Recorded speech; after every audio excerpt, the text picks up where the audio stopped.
মালতী, এ মাসের হিসেবটা কোনোভাবেই মেলাতে পারছি না গো।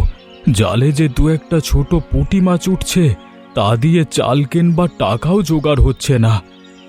দুশ্চিন্তা করে আর কি হবে গো? হাঁড়ির তলানিতে আজ এক মুঠো চালও অবশিষ্ট নেই। খালের এই ভরা বর্ষায় মাছের আড়তদাররাও এখন আর আমাদের মতো ছোট জেলেদের অগ্রিম টাকা দিতে চাইছে না। সারা জীবন তো খালের এই পানির সাথেই যুদ্ধ করলে, এখন এভাবে ভেঙে পড়লে ছেলেমেয়ে দুটোর মুখে কি করে দুবেলা অন্ন তুলে দেব? আমি তো আর হাত গুটিয়ে বসে নাই মালতী।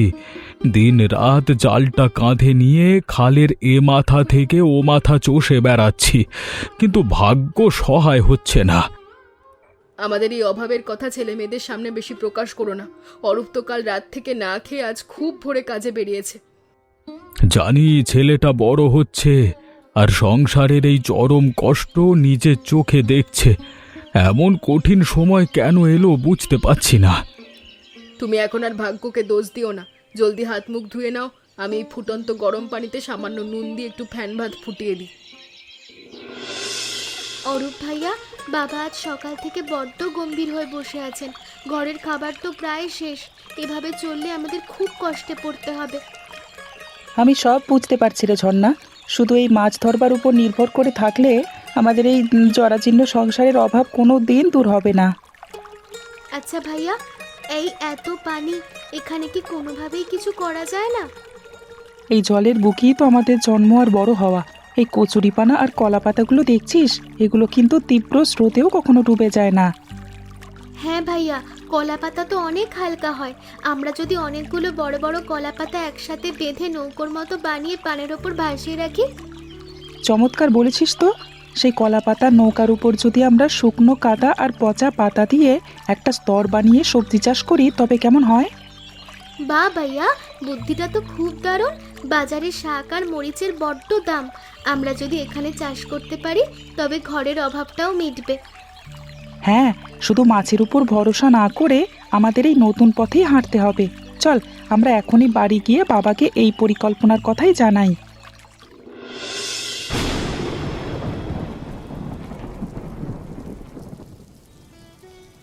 বাবা, আমরা সারা দিন ধরে ভেবেছি খালের উপর যদি আমরা কলা পাতা আর বাঁশের কঞ্চি দিয়ে ছোট ছোট নৌকা বানিয়ে ভাসমান সবজি বাগান করি, তবে কেমন হয়?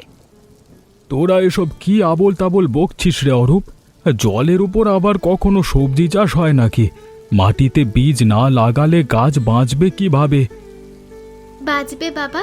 আমরা কলা পাতার নৌকার ওপর শুকনো মাটি, পচা পাতা আর খালের তলানির উর্বর কাদা দিয়ে একটা সুন্দর স্তর বানিয়ে দেব।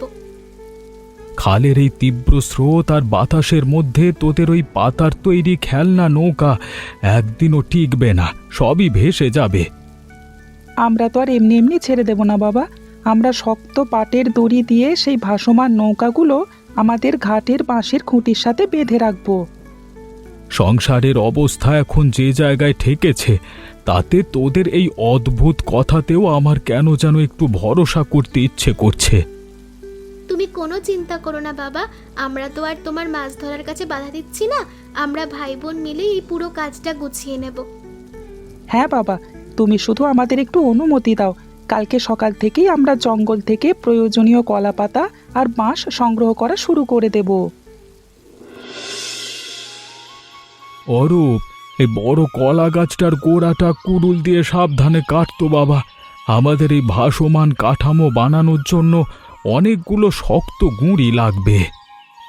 হ্যাঁ বাবা, আমি এটা কেটে নিচ্ছি। তুমি বরং ওই পাশের বড় বড় কলা পাতাগুলো কাস্তে দিয়ে কেটে এক পাশে জড়ো করো। কলা পাতাগুলো বড্ড নরম রে অরূপ। এগুলো দিয়ে কি সত্যিই জলের উপর মাচা তৈরি করা যাবে? আমার মনটা এখনো কেমন যেন খটকা লাগছে। তুমি কোনো চিন্তা করো না বাবা। বাঁশের কঞ্চিগুলো দিয়ে আমরা পাতার নিচে একটা শক্ত খাঁচা বানিয়ে দেব। তাহলে আর ছিঁড়ে যাওয়ার কোনো ভয় থাকবে না। কাজটা কিন্তু মোটেও সহজ নয় রে বাবা। চারিদিকের এই কাদা আর জলের মধ্যে পা পিছলে পড়ে গেলে হাত পা ভেঙে যাওয়ার বড় ঝুঁকি আছে। আমরা তো আর তাড়াহুড়ো করছি না বাবা।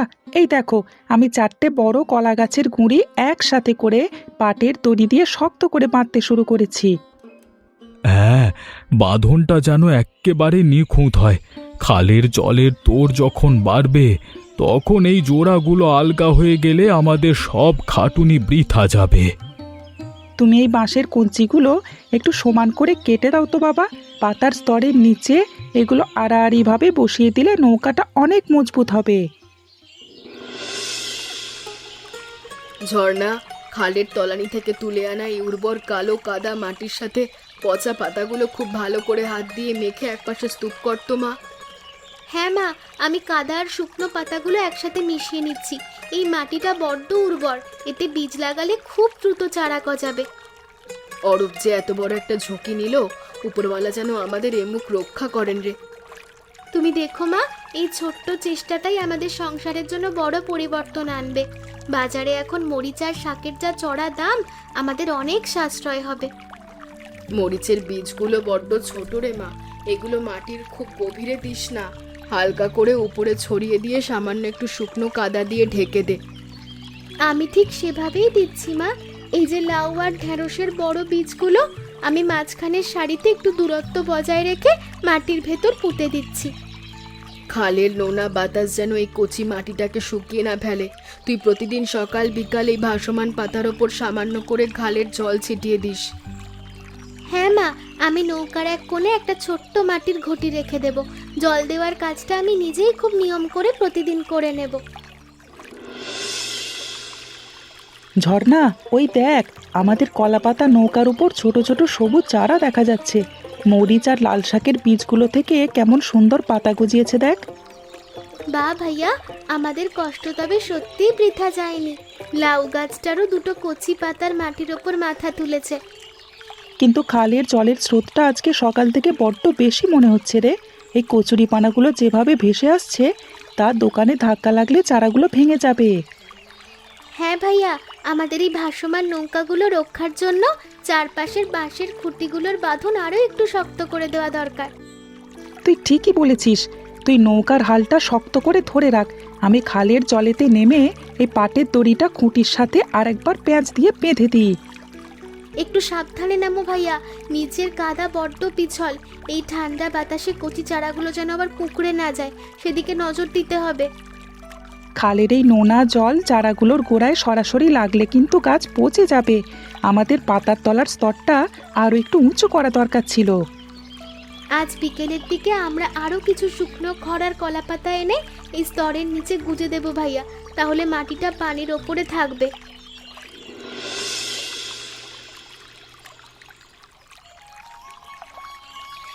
হরিপদ ভাই, ঘরের সামনে খালের পানির ওপর ওগুলো কিসের মাচা বানিয়েছ গো? দূর থেকে দেখে তো আমার চোখ একেবারে চক্ষু চড়ক গাছ হয়ে গেছে। এসো গোপাল ভাই, ওগুলো কলা পাতা আর বাঁশের কঞ্চি দিয়ে বানানো ছোট ভাসমান সবজি বাগান। খালের এই তীব্র স্রোতের ওপর আবার কোনো সবজির চাষ হয় নাকি ভাই? মাটিতে বীজ না লাগিয়ে পানির ওপরে সব খেলনা তৈরি করার বুদ্ধি তোমায় কে দিল?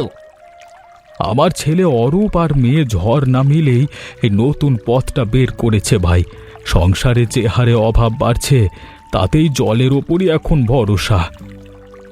বাহ, মরিচ আর লাল শাকের চারাগুলো তো বেশ তরতাজা হয়ে উঠেছে দেখছি। কলা পাতাগুলো পানির ওপর বড্ড সুন্দর ভাসছে।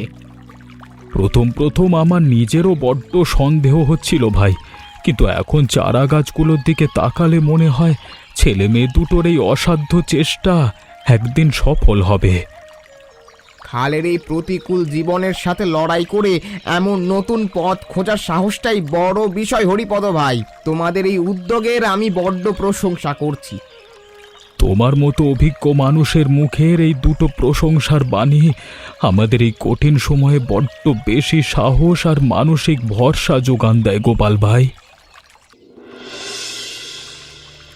অরূপ, ঝর্ণা, একটু এদিকে আয় তো, তোদের একটা জিনিস দেখাই। আমাদের কলা পাতার নৌকার ওপর লাল শাক আর কচি মরিচগুলো কেমন তোলার মতো বড় হয়ে গেছে দেখ। মা, লাল শাকগুলো তো একেবারে তাজা হয়েছে। মরিচ গাছগুলো তো কেমন সুন্দর সুন্দর ছোট ছোট সাদা ফুল ফুটেছে দেখো। আমাদের এই দীর্ঘদিনের অক্লান্ত খাটুনি তবে সত্যিই বৃথা যায়নি মা। খালের এই নোনা জলের বুকেও যে এমন মিষ্টি সবজি ফলানো যায় তা আজকে প্রমাণ হলো। সংসারে টানা কয়েক মাস ধরে যে চরম অভাব আর খাবারের সংকট চলছিল, আজ এই প্রথম নিজেদের হাতে সবজি দেখে মনে স্বস্তি হলো রে। মা, আজ রাতেই তবে এই লাল শাকগুলো ভাজা করো তো, গরম ভাতের সাথে চমৎকার করে রাঁধো, অনেক দিন পর সবাই তৃপ্তি করে খাবো। নিজেদের জন্য কিছুটা রেখে বাকি শাক আর মরিচগুলো কিন্তু আমাদের হাটে নিয়ে বিক্রি করতে হবে। সংসারে তেলের বোতলটাও একেবারে শূন্য হয়ে আছে। হ্যাঁ বাবা, সুদিন হয়তো একদিন আসবে না, তবে এই ছোট শুরুটাই আমাদের সংসারের অন্ধকারের মধ্যে এক নতুন আশার আলো দেখিয়ে দিল। আমি ঘর থেকে একটা ছোট্ট বাঁশের কুড়ি নিয়ে আসছি।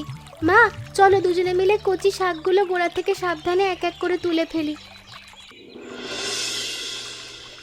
গোপাল ভাই, এই নাও, তোমাদের জন্য আমাদের ভাসমান বাগানের এক ঝুড়ি তাজা লাল শাক আর কিছু কাঁচা মরিচ। নিজেদের বাগানের প্রথম ফসল, ফিরিয়ে দিও না। আরে হরিপদ ভাই, তোমাদের নিজের ঘরেই যেখানে চাল ডালের এত অভাব, সেখানে আমাদের এত সবজি দিচ্ছ কেন গো? হ্যাঁ কাকা, আজকালকার দিনে নিজের সংকটের কথা ভুলে প্রতিবেশীর মুখে অন্ন তুলে দেওয়ার মতো মানুষ সত্যিই খুব কম দেখা যায়। অভাব তো আমাদের জীবনের নিত্যদিনের সঙ্গী বিমল বাবা, কিন্তু এই খালের বুকে বেঁচে থাকতে হলে এক মানুষের সুখ দুঃখ অন্য মানুষের সাথে ভাগ করতেই হয়।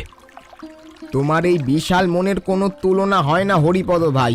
এই খালের নোনা পানিতে এমন মিষ্টি শাক কিভাবে ফললো তা আমাদের বিমলকেও একটু শিখিয়ে দিও। হ্যাঁ কাকা, আমি তো চাষাবাদের কাজটাই করি, কিন্তু কলা পাতার নৌকার ওপর এমন ভাসমান বাগান আমি আমার বাপ দাদার জন্মেও কোনোদিন দেখিনি গো। সব আমার অরূপ আর ঝর্ণার বুদ্ধি বাবা। তোমরা ওপার থেকে যখন ইচ্ছে এসো, ছেলেরা তোমাদের এই নতুন চাষের সব পদ্ধতি খুব ভালো করে বুঝিয়ে দেবে। নিশ্চয়ই আসবো ভাই, আজ রাতেই বিমলের মা এই তাজা শাক রাঁধবে। তোমার এই ভালোবাসার দান আমার বড্ড তৃপ্তি সহকারে সবাই মিলে খাবো। বাবা, একটু এদিকে চেয়ে দেখো, আমাদের কলাপাতার নৌকার এই ওপরের দিকের শাকের পাতাগুলো কেমন দিন দিন একেবারে হলুদ হয়ে যাচ্ছে। শুধু হলুদ নয় রে অরূপ, অনেকগুলো গাছের গোড়া কেমন কালো হয়ে একেবারে পচে মাটির সাথে মিশে যাচ্ছে। খালের এই নোনা পানি কি কোনোভাবে আমাদের মাটির স্তরের ভেতর ঢুকে গেল বাবা? এমন হলে তো আমাদের সবকটি গাছ অল্প দিনেই মারা যাবে। শুধু কলা পাতার উপর মাটি বিছিয়ে দেওয়ায় খালের নোনা জলের আর্দ্রতা সরাসরি গাছের শিকড়ে পৌঁছে যাচ্ছে রে। এই জটিলতা বড্ড বড় আকার নিল। অনেক আশা করে আমরা ভাই বোনে মিলে এই বাগানটা খাড়া করেছিলাম বাবা। এখন যদি সব গাছ এভাবে নষ্ট হয়ে যায়, তবে তো আমাদের অনেক কষ্টে পড়তে হবে। ভেঙে পড়িস না বাবা, চাষের এই হঠাৎ সমস্যাটার কারণ আমাদের দ্রুত খুঁজে বের করতে হবে, তা না হলে এই পুরো কাঠামোই খালের জলেতে ভেসে যাবে। মরিচ গাছগুলোর কচি ফুলগুলো কেমন কালো হয়ে ঝরে কাদার উপর পড়ে আছে। এই দৃশ্য দেখলে নিজের ভেতর বড্ড কষ্ট হচ্ছে বাবা। তুই চল, আমরা এখনই পাড়ের দিকে গিয়ে গোপাল ভাইয়ের সাথে একটু কথা বলি। ওনার চাষাবাদের দীর্ঘ অভিজ্ঞতা হয়তো আমাদের কোনো পথ দেখাবে। ঝর্ণা, এই হাঁড়ির তলানিতে যেটুকু চাল অবশিষ্ট আছে তা দিয়ে আজ রাতের রান্নাটা কোনো মতে হয়ে যাবে, কিন্তু কাল সকালের জন্য একদানা অন্নও নেই। তেলের বোতল আর নুনের ছোট পাত্র দুটোও তো একেবারে শূন্য হয়ে গেছে মা। নতুন করে বাজার না করলে কাল ঘরের উনুন যে ধরাই যাবে না। ভাসমান সবজি বাগানটা দিয়ে আমরা বড্ড বেশি আশা করেছিলাম রে মা, কিন্তু গাছগুলো যে ওভাবে পচে যাবে, আমাদের সংসারে খাবার সংকট আবার শুরু হয়ে গেল। আমি তো ভেবেছিলাম এবার আমাদের দুঃখটা ঘুচবে।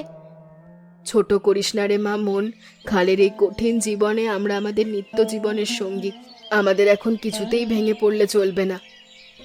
বাবার অরূপ ভাইয়া এখনো তো ফিরলো না খালের ধার থেকে। ওনারা হয়তো গোপাল কাকুর কাছে গেছে ওই পচন রোগের কোনো ওষুধ খুঁজতে। হ্যাঁ রে, গোপাল ভাই অনেক পুরনো মানুষ, উনি নিশ্চয়ই একটা ভালো বুদ্ধি দেবেন। তুই বরং একটু বাইরে গিয়ে দেখ তো ওনারা ঘাটে এলো কিনা। হ্যাঁ মা, আমি বারান্দায় গিয়ে দেখছি, তুমি দুশ্চিন্তা করো না। ঈশ্বর আমাদের এই চরম বিপদের দিনে কোনো না কোনো একটা ব্যবস্থা ঠিক করে দেবেন। হরিপদ ভাই, তোমার ওই কলা পাতা আর মাটির তৈরি নৌকাগুলোতে একটা মস্ত বড় ভুল হয়ে গেছে গো। শুধু পাতার ওপর মাটি দিলে গাছ বাঁচবে না। আমরা তো আর পুরনো নিয়ম কানুন তেমন জানি না গোপাল ভাই। তুমি যদি এই সংকটের দিনে আমাদের একটু সঠিক পথ না দেখাও তবে তো আমরা বিপদে পড়ে যাব। আমাদের বাপ দাদারা খালের পানিতে যখন এমন চাষ করত তখন তারা পাতার নিচে প্রচুর কচুরিপানা, পচা খড় আর শক্ত বাঁশ দিয়ে একটা পুরু স্তর বানাতো। হ্যাঁ কাকা, ওই জৈব স্তরটা খালের নোনা জলকে সরাসরি মাটির উপর আসতে বাধা দেয়, আর পচা কচুরিপানা থেকে গাছ তার প্রয়োজনীয় পুষ্টিও পেয়ে যায়।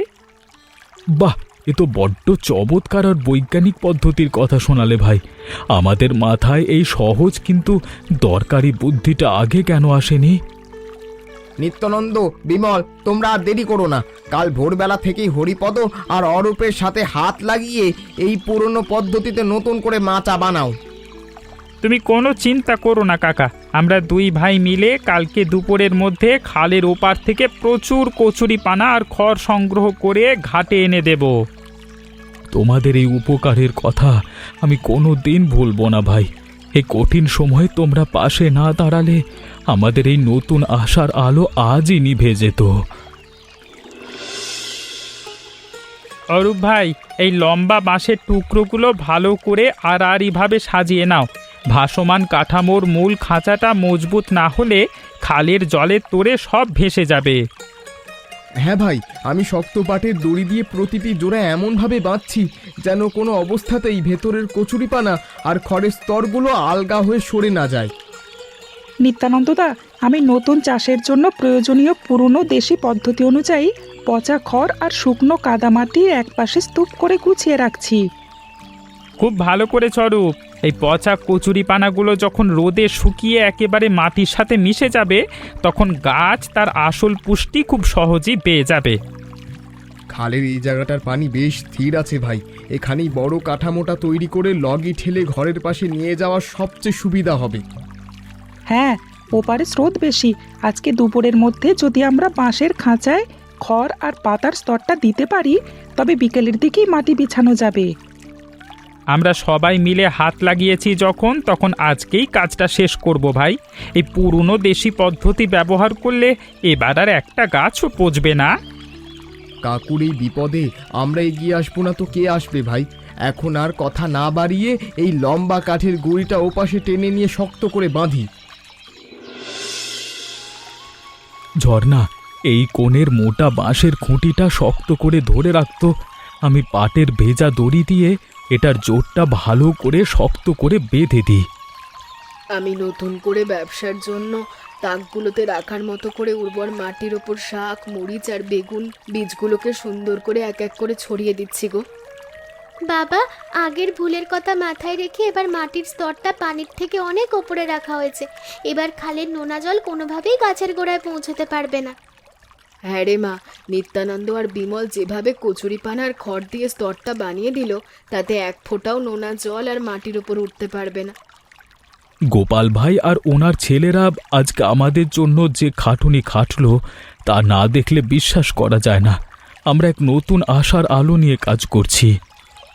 হ্যাঁ বাবা, বিমল ভাইয়া তো একাই চারিদিকের খুঁটিগুলো কাদার নিচে গেঁথে দিল।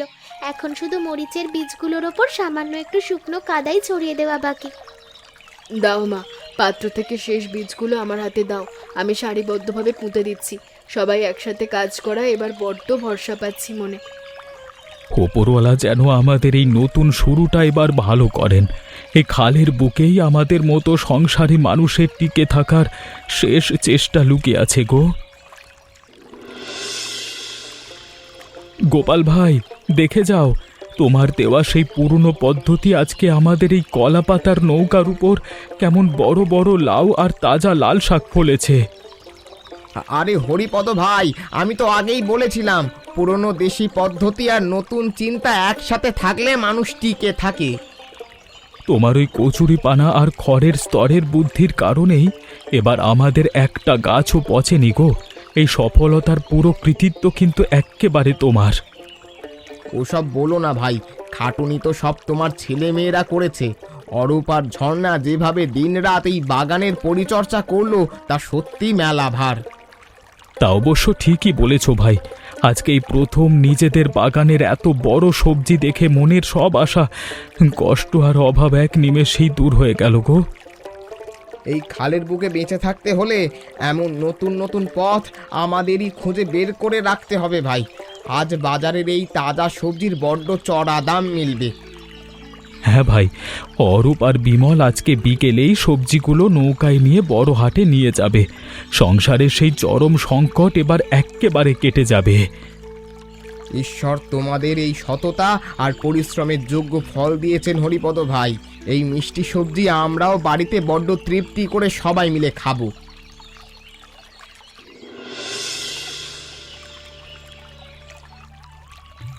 মালতী, আজকে হাটে সবজি বিক্রি করে যে টাকা পেয়েছি তা দিয়ে সংসারের পুরো মাসের চাল ডাল আর তেল এক্কেবারে কিনে নিয়ে এসেছি গো। আমি তো আগেই বলেছিলাম গো যে খাল একসময় আমাদের শুধু কষ্ট দিয়েছিল, আজ সেই খাল আমাদের নতুন জীবন দিল। বাবা, আমরা শুধু নিজেদের এই ছোট বাগানেই থেমে থাকবো না। খালের উপর সামনের মাসে আমরা আরো বড় ভাসমান সবজি বাগান তৈরি করবার সিদ্ধান্ত নিয়েছি। হ্যাঁ, বাবা আর গোপাল কাকু বলছিলেন গ্রামের অন্য যেসব দরিদ্র জেলে পরিবার অভাবের মধ্যে আছে তাদেরও আমরা এই পুরনো দেশি পদ্ধতিটা শিখিয়ে দেব। খুব ভালো কথা বলেছিস রে মা। নিজেরা বেঁচে থাকবার পাশাপাশি অন্য মানুষের মুখে অন্ন তুলে দেওয়ার পথ দেখানোই তো মানুষের সবচেয়ে বড় ধর্ম। আমাদের ছেলে মেয়ে দুটোর এই বুদ্ধি আর পরিশ্রমের কারণেই আজ আমাদের ঘরের সেই কঠিন সময় আর খাবারের সংকট এক্কেবারে দূর হয়ে গেল। খালের এই জলের বুকেই আমাদের জন্ম, আর এখানেই আমাদের রুজি রুটি বাবা। এখন আর আমাদের অন্য কোথাও কাজের জন্য ভাগ্যকে দোষ দিতে হবে না। মা, তাহলে আমি রাতের জন্য এই তাজা সবজি দিয়ে একটা চমৎকার তরকারি রেঁধে ফেলি। অনেক মাস পর আজ সবাই মিলে পেট ভরে শান্তিতে দুমুঠো খাবো। এমনই মজার মজার গল্প দেখতে আমাদের চ্যানেলটিকে সাবস্ক্রাইব করতে ভুলবেন না। আচ্ছা বলো তো বন্ধুরা, অরূপ ও ঝর্ণার নতুন চিন্তা কিভাবে তাদের পরিবারের জীবন বদলে দিয়েছিল?